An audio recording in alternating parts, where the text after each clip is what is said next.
जब व्यक्ति बूढ़ा हो चुका होता है, उसके शरीर का सामर्थ्य घट चुका होता है, उसकी इंद्रियां शिथिल हो चुकी होती हैं, तब उसको याद दिलाया जाता है कि अब ये आपकी सही उम्र है ईश्वर को याद करने की, ईश्वर की भजन करने की।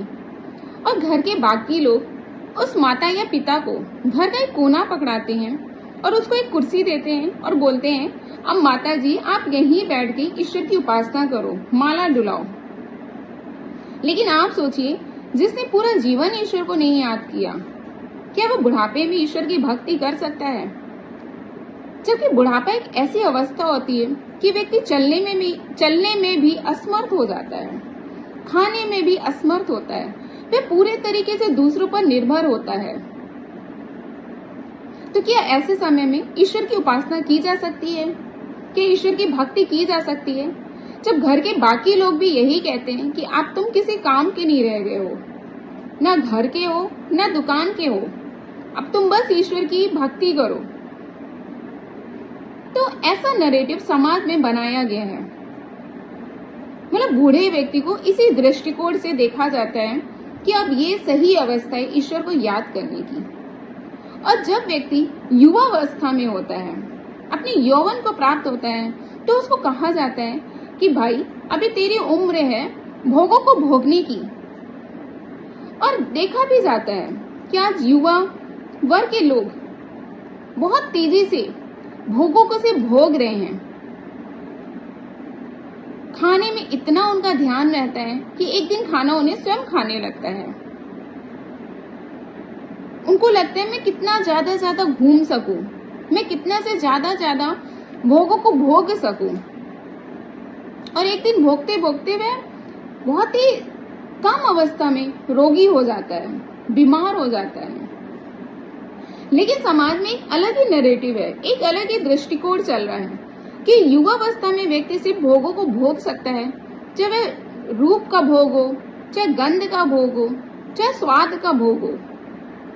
मतलब उसे सिर्फ भोगना ही है, क्योंकि ये अवस्था ही ऐसी होती है। युवावस्था पूजा पाठ की नहीं होती है, ऐसा लोगों का कहना है। आप इस उम्र में भक्ति नहीं कर सकते, ईश्वर में लीन नहीं हो सकते, ये कोई उम्र है पूजा करने की, ऐसा लोग कहकर उसका मजाक बनाते हैं, उसकी खिल्ली उड़ाते हैं, उसके पीठ पीछे हंसते हैं, उसका उपहास बनाते हैं। क्योंकि हम कह सकते हैं लोगों का ऐसा दृष्टिकोण समाज में बना है कि युवावस्था में व्यक्ति ईश्वर की भक्ति नहीं कर सकता।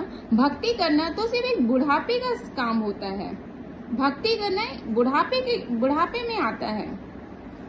और अगर कोई युवावस्था वाला व्यक्ति ईश्वर की भक्ति करता है, ईश्वर में लीन हो जाता है और हष्टपुष्ट होते हुए भी वह भिक्षा मांगता है, तो लोग उसका मजाक बनाते हैं और कहते हैं कि तुम्हारी उम्र नहीं है भिक्षा मांगने की, और न ही ये उम्र है तुम्हारी भक्ति करने की, ये उम्र तो तुम्हारे भोगों को भोगने की है। तुम जितना अधिक भोगों को भोग सकते हो भोगो।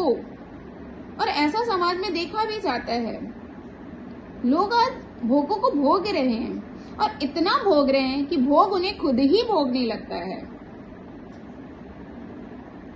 लेकिन आप स्वयं निर्णय करिए, क्या बुढ़ापा सही समय है ईश्वर की उपासना करने का, कि यौवन अवस्था है ईश्वर की सही उपासना करने का? ईश्वर भी कहता है कि तुमने पूरा जीवन मुझे नहीं याद किया, तो मैं जीवन की अंतिम यात्रा में, अंतिम पड़ाव में मैं तुम्हें कैसे याद आऊंगा? तुम कैसे मेरा भजन कर सकते हो? और ऐसा देखा भी जाता है, जब व्यक्ति पूरा जीवन घूमने फिरने या भोगों को भोगने में ही लगाता है, तो उसका अंत काल में भी उसका मन ईश्वर की ओर नहीं लगता है। बस उसकी आयु घटती है, वो बुढ़ापे की ओर प्रवेश करता है, लेकिन भोगों को भोगने की लालसा उसकी उस वक्त भी बनी रहती है।